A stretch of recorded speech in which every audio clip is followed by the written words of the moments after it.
Well, a few weeks ago at the time of release of this video, I released a different video on how a steel warship was built in the late 19th and early 20th centuries. This created enough demand for a follow-up on wooden warship construction that we're now going to similarly go over how one would construct a wooden warship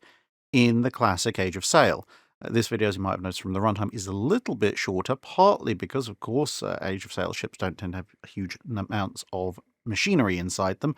but also because some of the basic principles have been explored in a lot more detail in that first video. Now, the time period we're going to be looking at is the late 18th century in Europe, so around the time of the Napoleonic Wars. And that's because in the early 19th century, there were several revolutions in wooden ship design that were in part driven by advancing science, but also in part driven by a lack of large amounts of good ship timber in the needed lengths. And so ship construction at that point is rather different. And of course, if you wind further back, you also come across other methods of ship construction, like clinker-built ships, which were very heavily used in Europe in the medieval period, and that can perhaps be the subject of yet another video in the future. But for the time period that we're looking at today, the story of a ship actually starts long before anyone actually designs the vessel in question. And that's because by the 18th century, much of the old-growth timber forests in Europe, or at least those of any particularly decent quality for shipbuilding and in practical transportation range of the shipyards, had long ago been cut down and used in the many thousands of warships and other major construction projects that had gone before. And so various systems of forest management had been established. Now, these waxed and waned in effectiveness and size and enforcement of the regulations over the centuries, but the idea of specific growth of timber for use in shipbuilding, as well as reservation of certain remaining old growth and naturally growing trees for warship construction, was a fairly well-established principle at this point. And that was all because, well, building a warship that you wanted to last more than a couple of years meant a lot more than just chopping down some nearby trees. Truly massive timbers were needed, as the strongest way to build a wooden warship was to use as few individual pieces of timber as possible, thus minimizing the number of joints. Additionally, at various points on the ship where there would be high stress concentrations, such as, for example, where the keel turned upwards, it was much preferred to have this section be a continuous piece of wood, but no tree available grew anywhere near wide enough to cut such a shape out, and even if one did, you'd end up with at least one element or the other cut across the grain, which would weaken it. But a large tree, with a very large bough growing out of it at the right angle, could provide such a shape with the grain following the structure. And although this did occur in nature, you just had to find the right tree, by this point in time, the practice of binding or guiding tree limbs, and thus guiding the tree to the specific shape that you wanted, had also been developed, which allowed for a somewhat more guaranteed and regulated supply of these kinds of timbers. But to get a tree of the size that you needed meant leaving said tree to grow for decades, possibly centuries, and so wooden warship construction, when properly managed, was more of a generational activity. Now, with that said, in most of Europe, the primary building material was oak. This is a strong, hard-wearing, hard wood, and would be used in the vast majority of the ship's structure. But other woods were preferred for specific elements of the ship. Elm, for example, was greatly favoured for keels, as while oak grew in all sorts of interesting shapes that were generally quite useful for the various curved parts of the ship's structure, which was most of it, the one thing that oak almost never does is grow straight for any great distance. Whereas elm was strong, rot-resistant, and grew in really nice, long, straight trunks, which made it the perfect timber for the long, straight keel. Fir, pine, or spruce, or a combination of these, would also be sought for the masts and yards, often for deck planking as well, since the decks themselves were not usually structural. They were just there to give people and guns something to stand on, with the actual load then being borne by the large beams that supported the deck planking and transferred the load to the frames. Much like some of those key specific elements of the ship we mentioned earlier, like the forefoot, which goes at the end of the keel where sharp changes in angle are needed to form the stem or bow of the ship, in order to construct the frames of the ship, which are the elements that look a bit like ribs in a rib cage when the ship's under construction, it was preferred to use timber that naturally grew to the curve that was necessary. On a large warship, the frames would be far too large to find a single timber in that size, and so the frames would have to be made up of several timbers, all to different curves, that were then carefully attached to each other to maximize strength and rigidity, and more on that later. In this, the curving nature of oak lent itself quite well to the purpose, and a single tree could usually be cut up into a variety of different sections, which could then be used all over the ship, depending, of course, on their exact thickness, their curvature, and their overall size. There was also the fact that frames were made up of paired layers of timber in most big warships, which precluded using single-piece frames in any case, unless you were building something really, really small and you were going to do away with having double-layered framing. But once you've identified the trees that have all the correct internal shapes to be useful for shipbuilding, and you've cut them down, and you've hauled them to the shipyard, guess what? You still can't build a ship that's actually going to last, because all that wood you've just cut down, no matter its shape, is green, i.e. it's still fresh. And so if you tried to build a ship out of it, it would rot, it would warp, it would crack, and none of that is good when this is the major part of your ship structure you're talking about. And so freshly cut wood was transferred to the great timber sheds, where they would season for several years more. These stocks of seasoned wood were essentially several generations of future warships just in kit form, and so in major raids and attacks on enemy shipyards, the burning of the timber sheds, if it could be accomplished, could be far more devastating to a nation's naval ambitions than the loss of a few actually completed warships that were already in the water.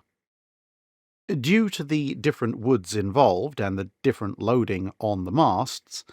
mast timber would usually be stored in mast ponds, but the overall intended effect was essentially the same, preserving and seasoning green timber until it was ready for use in a ship with minimal rotting or splitting. And so with all of that done, you could finally get around to actually building a ship. And so, much like over a century later in the time of the Dreadnought, we find ourselves in the mould loft, taking the plans and transcribing them in chalk into both full-scale outlines on the floor of the loft, but also into a neat half or full model which could be used for reference during construction. However, unlike in the era of steel, where the mould loft produced full-size templates that could then be broken down, taken over to the steelworks and reassembled, and the steel then cut or shaped there, in the age of sail, some of the timber could just be shaped there and then off the lines in the mould loft, which is in part why the lofts were so large, as well as the fact that they were sketching out some pretty major structural timbers. But there was still a considerable number of structural elements, including most of the big ones that went into producing the frame of the ship, which would be far too big or far too heavy to easily move up and down into a mould loft. And for these, various templates would be set and then taken down into the yard, where seasoned timber could be cut and shaped as needed. But unlike with steel shipbuilding, the yard where all of this woodworking would be done was usually literally just outside the door of the mould loft.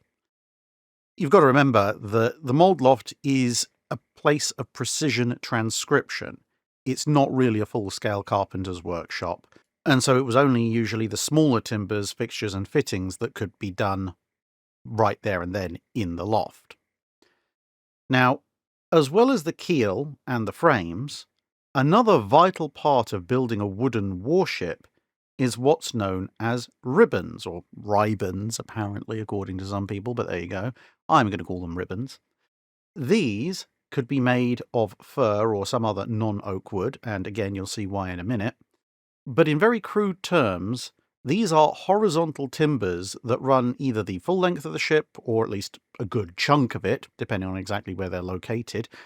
and they serve to join the ribs together while the ship is under construction, so that if you looked at the ship from the side, you'd see an approximate grid forming rather than just a set of parallel lines from looking sideways at the frames. This gives the structure longitudinal stability while it's still in its half-completed state. And for both the ribbons and the frames, only a half template would be produced in the mold loft, since obviously if you flip it around, that produces a mirror copy, which you can then use for the other side of the ship. Now, once you've got to this stage, each frame also needs to have what's called a bevel angle defined, because although the frames run perpendicular to the keel, the hull planking on the exterior follows the general lines of the ship, which are constantly curving in most cases. And so the exterior of the frames needs to be shaped to allow the timbers to follow that curve. Now, as we mentioned earlier, the keel would usually be made of elm, and when it was laid down, it would have another layer of elm laid atop it. In English yards, this was usually called the deadwood or hog. In other yards, they called it different things. And it was onto this additional piece of elm that the frames would actually be attached and built up, as little notches would be cut in both the frame and the deadwood in order to more accurately and more securely join the two together. And obviously you don't want to be cutting notches in your actual keel, which is the backbone of your ship.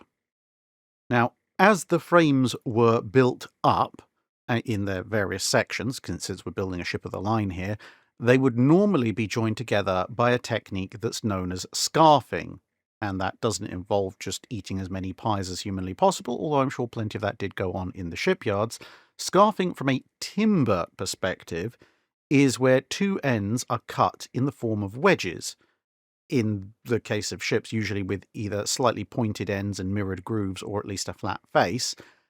And these would be slid together with several large bolts or trenails used to fix them in place. And again, we'll talk about the difference between those two methods in a little bit later on. When building large wooden ships, this would often be accompanied by carving a matching pair of square divots into the wedge faces about halfway along them, into which another small block of timber would be placed. This provided additional resistance against the timbers moving apart from tensile forces. This overall resulted in a very strong joint that not only provided plenty of surface area contact, and thus friction, as well as plenty of points for reinforcement with either bolts or trenails, but it also avoids any 90-degree or close to 90-degree stress concentrators, and also happens to provide excellent lateral resistance compared to just stacking one end of the next timber atop the previous one. The double-layered nature of the frames also helped here with strength, since by offsetting the scarf joints on the two separate sections that were sandwiched together, there then wouldn't be a continuous line of weakness running fore to aft through any fully assembled frame. You might wonder, well, where exactly are we building these things? Are they still being built on slipways? Well, yes, most ships in the period were very often being built on slipways, much as you would see later on with steel warships. But occasionally they would also be built in dry docks, and then the dry dock flooded and the ship floated out. This was also something that occurred at times in the Age of Steel, but it was much rarer for warships in the Age of Steel to be built in a dry dock and floated out compared to a wooden warship period. But either way, the ship would of course initially be supported on keel blocks, and you can see the previous video for what those are and how they work. Also vital to the early stages of construction are the installation of the stem and the stern, also sometimes referred to, depending on what you're reading, as the stem post and stern post, although the stem was always curved and the stern usually had some degree of curve to it as well. These were attached to the keel, and they continued the backbone of the ship upwards at either end. So you can see why at that joint it was usually very desirable to have a single piece of timber that turned the angle rather than just trying to bolt them together. And since in the late 18th century we're talking about a period that's pretty much before the advent of most machine-powered cranes, the lifting of all these heavy timbers into place, and bearing in mind that some of these timbers and timber assemblies could weigh multiple tons, was mostly done using shears. That's S-H-E-E-R, not S-H-E-A-R, which were long timber sets which were bound together to form a basic A-frame crane, and then that would use mostly manpower, but occasionally also animal power, to haul heavy timbers into place for fixing into the ship structure. Usefully, being that we're building wooden warships, there was an extensive knowledge of the use of pulley blocks and tackle to multiply or mitigate forces which obviously would be used later on in the rigging as well, and this was often applied directly to the shears. And very often these shear cranes would be made up of either discarded or worn-out mast timbers and worn-out rigging and pulley blocks, which perhaps couldn't withstand the sea, but were still useful for very basic functions on land. As well as the stern post, the stern frame had to be attached. This would usually be built up on the ground in its basic form and then lifted into position, the stern frame providing an end point for the ship's general framework, as well as a basic outline for the lower part of the stern face. Now, as the frames rise, temporary timbers could be fitted across them to prevent them from just falling outwards under their own weight, and once all the main frames were in place, much of the intervening gaps between them would be filled by the appropriately named filling frames. This was one of the ways that a ship of the line would be differentiated from a frigate on a structural level, as not only were the individual frames themselves somewhat more massive on a first, second, or third rate compared to a frigate, but the density of the filling frames would be greater, which afforded greater strength and overall thickness of timber as compared to a frigate, where either fewer or thinner filling frames made the hull lighter and faster, but also somewhat more vulnerable to gunfire. Now that the basic structure of the ship was complete, it was time to install both the internal and external elements that turned it from a ship-shaped pile of timber into an actual ship. Internally, this meant things like building up the mast steps, the heavy platforms onto which the masts would rest once they were installed, the deck beams to permanently join the frames together across the width of the ship and support the deck planking, which ran perpendicular fore to aft across them, and often had its own strengthening timbers as well. For any deck that was going to be a gun deck, knees or hanging knees would be installed. These look like giant wooden shelf supports, and they serve pretty much the same purpose. They help to strengthen the deck above them and transfer load from the deck to the main structure of the ship, frames, without the deck deforming. The hull would also need to be planked, and it would be planked on both the inside and the outside of the frames, and here is where most, if not all, of the artificial shaping involved in constructing a wooden warship would take place, because as we've mentioned, pretty much everything that's been built up to this point has been built specifically out of pieces of timber that have grown to the shape required. But the chances of you finding any kind of tree that grows in the kind of long, complex curve that's necessary for the planking of the exterior of a ship of the line, let alone the right complex curve for that particular purpose, are pretty slim. So you would have to adjust straight cut planks to fit. Now, some of those planks might naturally be able to be bent, where the shape is relatively simple and the curve is relatively minimal, but in a lot of parts of the ship that's not really possible. So to make the planks match precisely to the frames, if, of course, as we said, they're not going to bend quite right naturally, you would first submerge the plank in water, and then once it's become soaked, you subject it to heat and steam in an enclosed box. That way the water that's soaked into the timber also either becomes warm or hot, or indeed might partially become steam itself, depending on how long you leave it in there. And this, as long as the planks remain hot, makes them somewhat pliable, and thus you can shape them to the now complex curvature of the hull. And then you just hope that once it dries out, that it kind of sticks to its new shape, which usually it will do. Now, of course, at each of these steps, there are multiple specialist types and cuts of timber and associated terminology, but as this is a general overview, just simply note that that is a thing which you can look up in further detail if you want. Other major mounting points for high-stress items like capstans and pumps would also now be fitted, as well as smaller mast steps on the various decks, obviously above the hold.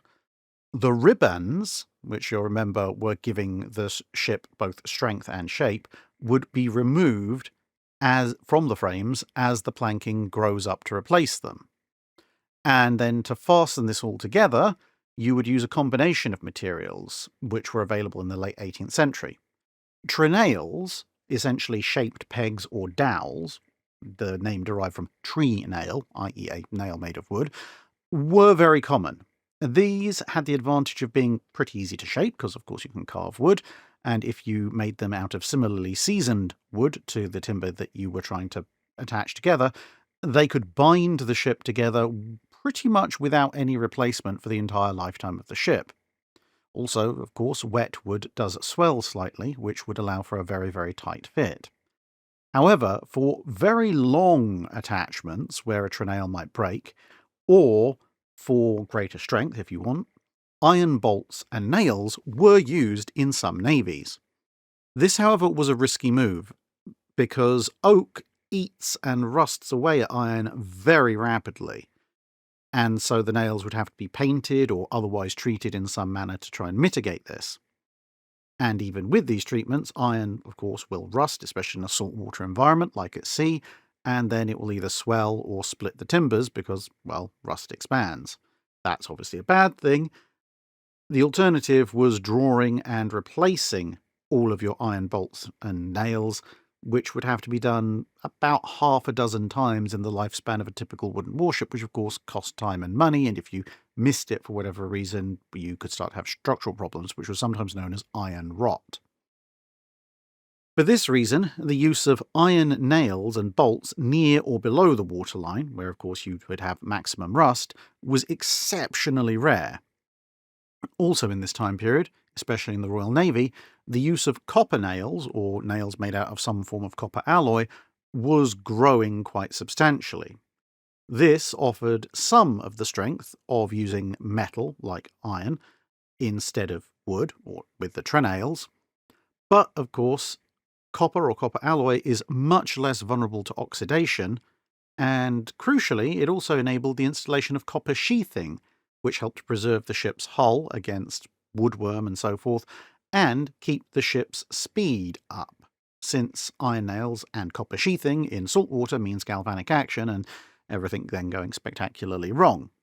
However, copper was much more expensive than iron, still is for that matter, but at the time it was also much less available in some countries compared to others. Britain had quite a lot of natural copper deposits, which greatly helped with both availability and cost, as opposed to France, which was somewhat poor in copper, and in the late 18th century very often under blockade, usually by Britain, which prevented easy access to imports of the metal. Thus, if you're looking at a Royal Navy ship being built at this point, almost everything that you would see would be either a trenail, so a wooden nail, or a copper or copper alloy nail. Where there was use of iron, it would be in the interior of the ship. But in other countries like France or Spain, you would see much greater use of iron nails and bolts where they could, along with trenails, and relatively minimal use of copper or copper alloy. You'd then also need to make sure your gun ports and hatches were either cut or finished, depending on whether or not you'd laid the timbers in such a way that there was an approximate gap for these things, or if you just put straight planking over everything with the expectation of just doing straight up cutting and chiseling out later on. But either way, now they're in place, and obviously with the gun ports you put the gun port hatches on as well. Now you have something that looks like an actual ship, and the last step before launching it or floating it out would be to caulk the ship. And for this, all external seams and joints would need to be checked and actually fractionally widened if they were a little bit too tight, because of course as soon as they get wet they're going to expand slightly, and if they're too tight then that can again lead to splitting and distortion. Once all of this has been set, a mixture of boiling pitch, tar and tallow would be painted over all joints and seams, which is a little bit like undercoating your model before painting, if you happen to be into Airfix kits or 40k or something like that. Then you would take oakum, which is old rope that had been unpicked into fibres and small threads, and this would be hammered into the seams using hammers and iron tools. And then a final coat of the pitch mixture would be applied to the seams, with the oakum now in them, and also the external hull generally, usually using of all things a mop, because of the sheer area you had to cover, and this provided a flexible waterproof seal in all the seams and joints that were externally facing, as well as a general protective layer over the timbers. Note that you usually would not caulk and pitch the interior layer of planking. And just like that, after several months or possibly years of work, the ship was now ready to be launched or floated out, with its basic fixed ballast at least partially installed. This fixed ballast was usually made up of either iron bars or cut stone or sometimes bricks, and it was designed to be a pretty permanent feature of the ship just to stop it rolling over, because of course wood is quite buoyant. This fixed ballast could then be supplemented by a more movable and adjustable ballast, like, well, the ship's cargo, gravel, and other such things, as needed. And the ship could then be moved to a fitting out basin where the guns, the masts, the rigging, the sails, and various other internal fixtures could all be applied. But if you had the luxury of time, once you got to the point where the ship could, in theory, be launched or floated out, it might be left in place. If you didn't need the ship immediately and the shipyard didn't need the slipway immediately, you could leave it standing on the stocks. And why would you do that? Well, remember all that timber that went into the timber sheds for seasoning? Once you've put the ship together, you can essentially let the entire ship season. And now not only will that help with its water tightness and rot resistance going forward, but it also means if there are any areas where there's likely to be warping, cracking, etc., those will reveal themselves during its time spent on the stocks, and you can take remedial measures immediately rather than rot getting in and you have to deal with it much later on. One of the reasons attributed to HMS Victory's extremely long lifespan is the fact that when she was in the final process of construction, the war she was being built for had just ended, and so she was left on the stocks essentially to season for a good long while before they finally completed her and she went into commission. Now, of course, fitting out with guns, masts, rigging, sails, and all the other stuff we just mentioned is a whole complex story in and of itself, but as a result, that is indeed a story for another video. But just before I go, I thought I should mention, while obviously as usual, the more accessible secondary sources and such like are listed in the video description, I would give a particular shout out in this case to the rather wonderful 4-volume set, The 74-Gun Ship, which contains vast amounts of information. If you want all those technical terms and, what is this type of planking called versus that kind of planking and all the step-by-steps, that's an absolutely excellent set of books to pick up if you can. I do acknowledge they are a little bit expensive these days, but if you want to have a look at some other more affordable books that are perhaps a little bit more available, then again, check the video description for the various, as I say, accessible secondary sources. But other than that, thanks for listening and see you again in another video. That's it for this video. Thanks for watching. If you have a comment or suggestion for a ship to review, let us know in the comments below. Don't forget to comment on the pinned post for dry dock questions.